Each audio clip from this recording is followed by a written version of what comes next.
Hey folks, Papa Boris here, playing some more leaders up against Dark Valdo. This might be the highest rated player I've ever played against, so I'm a little bit nervous. My rating, okay, I should mention this, my rating is pretty high, but this is not an accurate reflection, I think, of my abilities. I've never played against anyone who is really good, like, like really, really high rated, so a lot of this has just been sort of winning games and getting a trickle of rating points every time against lower rated players. It's actually kind of funny. Right now, I am the highest rated player in North America at this game, but again, it's not a true reflection of any abilities. So we have a power lineup here. These are all really strong characters. My opponent goes for the claw, and we have another really good one coming out. Holy freaking jeeper Christ. Wow. Okay. So I need to move my leader off the line of the claw launcher, obviously, so let's just do that. And then I don't even know, man. There's so much good stuff here. It's unfathomable. So I think I gotta just take the Hermit. I think that needs to happen. We'll put the Hermit here. We'll stick the Cub kind of over here. So the Hermit's closer to the enemy leader. The Cub's more for defense. We got junk coming out of the end. So, I mean, actually, the Protector could be good against the Claw thing, but I find that just being aggressive works at these levels, although maybe now that we're up against a 166, maybe I need to try a little harder. So the Royal Guard and the Wanderer are kind of similar in a way. They both can get really close to the enemy leader really fast. In fact, I would have been happy to take both of them if this Hermit hadn't shown up. The question is, which one, is more flexible in the long game? So the Wanderer can jump back as well as the Royal Guard. The Wanderer's special ability cannot be used to put it next to the enemy leader, but the Royal Guards can. So for that little reason, I am going to grab the Royal Guard. But I may have some regrets. Oh, God, this is just like all good stuff here. No Nemesis, no Assassin, no Jailer, none of this Janko-Wanko crap. Just all quality content here. So this is going to be a heck of a game. We have a lot of aggressive action. I'm very glad I got the Hermit. I think my two least favorite characters in the game are the Nemesis and the Hermit. The Nemesis, I think he's just bad. I think it's just like a trap for new players, honestly. And the Hermit, because he's just so good, but it's not fun. It's not fun to take because he doesn't have any special abilities, but it's just so good that it really feels like a terrible idea to not take him. Having an extra piece on the board that can block enemy movements feels incredibly powerful. Now, if it were me, I'd probably put the Illusionist right there to stop the Cub from crossing this line. My opponent, however, decides to take a more conventional approach, which is to say, well, let me just, have the two characters slicing down these lanes, which is also valid. So I have to get my leader off, but the compensation is that thanks to the Royal Guard, I can get in here. The Wanderer could have done the same thing. We're going to move the Hermit, and we're going to move the Cub. Now I get to draft something, and we could go all aggro and get the Wanderer as well. Now, the tricky thing is that, see, if I had put the Wanderer here, it would have been easier to get the Royal Guard in later. As it is, it's a little bit tricky, because I might not have the easiest time getting the Wanderer into a spot where my opponent doesn't have any pieces adjacent. However, I'm just going to do it. I think we're just going to take the Wanderer and just stick it on the edge here.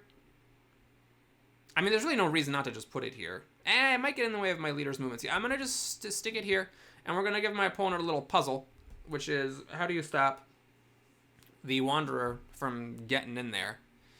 And we'll see what my opponent wants to do about it. Okay, so they can recruit something here and stop any super close jumps. Yeah, this is where they have to recruit well, here or here are also fine. But yeah, like this spot, all these places are covered. And then the Wanderer can go here, but from here, it's kind of clunking with my Royal Guard, and it can make it sort of difficult for all my pieces to get in. So I am going to need to come around this side with the Wanderer. I think probably what I'm going to have to do after my opponent recruits on this spot, yeah, maybe I misplayed this with the Wanderer. Maybe the Rider would have actually been better, because then I would have gone up here with the Rider, and that's about as good as I'm going to get with the Wanderer. So my opponent recruits here. I wander in here, let's say. I don't care about being swapped with or clawed, so I think all that's fine, and then I just move in like a normal piece. And my, Hermit and Royal Guard just keep on moving up.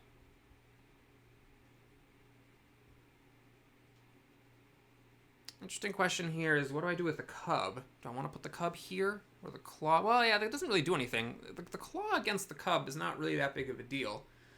Because the nemesis! Oh my god! Why do you people all take the nemesis? What is going on out here? Okay. All right, well, now I kind of wish my hermit and my cub were swapped. I kind of misplayed that. By committing the hermit to the edge, I made it very easy for my opponent in retrospect to just not be bothered by the hermit. But, all right, there's nothing for it. We're going to have to take a long journey here. I am going to use the wanderer. My opponent didn't stop me from getting in here, so I'm just going to. We'll move the cub this way so I can stay close to my leader if need be, and I don't care about the claw doing its claw stuff. As for the hermit, do I try to come in here?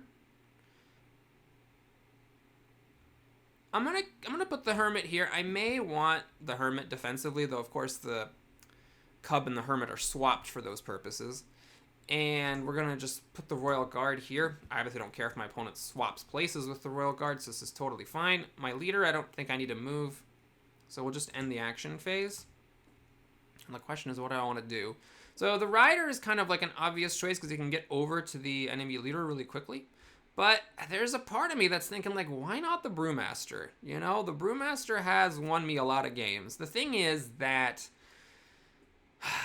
yeah, the thing is just that, like, in this particular situation, the brewmaster is not really going to accomplish very much because my opponent's playing very defensively. So I think it makes more sense to take the rider and just go here and race in. My opponent can, of course, pretty easily stop the rider's movements by putting a piece there, but, and my opponent does get to recruit one more piece, so I'm not sure if that's the right call. But yeah, I'm going to try it. We're going to put the rider here, we're just going to charge in, and I kind of want to make my opponent, you know, prove that this game plan works. That it actually works to do this thing where my opponent's just playing completely defensively. He has a piece that can't move. So the Nemesis is a little bit of a weird piece to go with this defensive strategy, because if you are going to keep your pieces back and just defend your king, then you're not applying any pressure, so you're not forcing your opponent's leader to move. So there's, like, nothing that's going to ever let this piece move.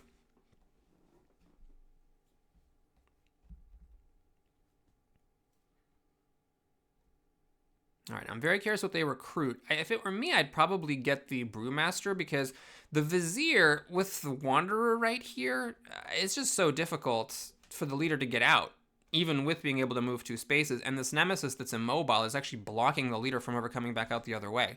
The recruitment position is a very significant part of the strategy of this game. So I think I would take the brewmaster and just hope that some kind of trickery-dickery with these 2 long-range pieces could let me steal a win at some point. But I have to be honest, I am not a huge fan of my opponent's position here. I think that it's going to be very difficult for my opponent to get 2 pieces over to my leader. So the claw is making his way over, but I can move in with the hermit like this.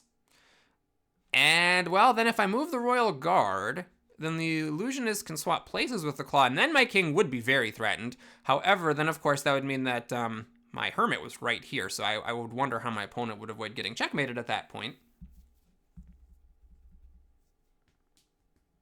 All right, my opponent... okay, so my opponent forgot a very important rule, which is suffocation. If your king is surrounded and has no empty hexes, then you lose the game. So he couldn't actually recruit the brewmaster there. He needed to recruit it like here or here, which admittedly are not great places to do it. Although, he could have used the brewmaster to move the nemesis to give his king a pocket. Anyway, here we're just going to suffocate the king, and that's that. Kind of surprised that someone with such a high rating would miss that rule, but then again, he was in a pretty difficult spot. I think that his rating is going to improve dramatically once he stops drafting the nemesis. Don't draft the nemesis, kids. It's almost never worth it. Thanks for watching, everybody. I'll see you again soon. And if you want to stick around after liking and subscribing, I do want to show you the ratings on Board Game Arena. So if you look here at the all-time ratings, because I don't play Arena. I'm 17th now. Look at this. And the United States of America, France, Poland, France. Germany. Oh no! I'm not the #1 North American player because me and Digits is from Canada. Ah, crud. Okay, number two North America, right here. You want hot leaders gameplay? This is the place to be. Thanks for watching, everybody. I'll see you again soon.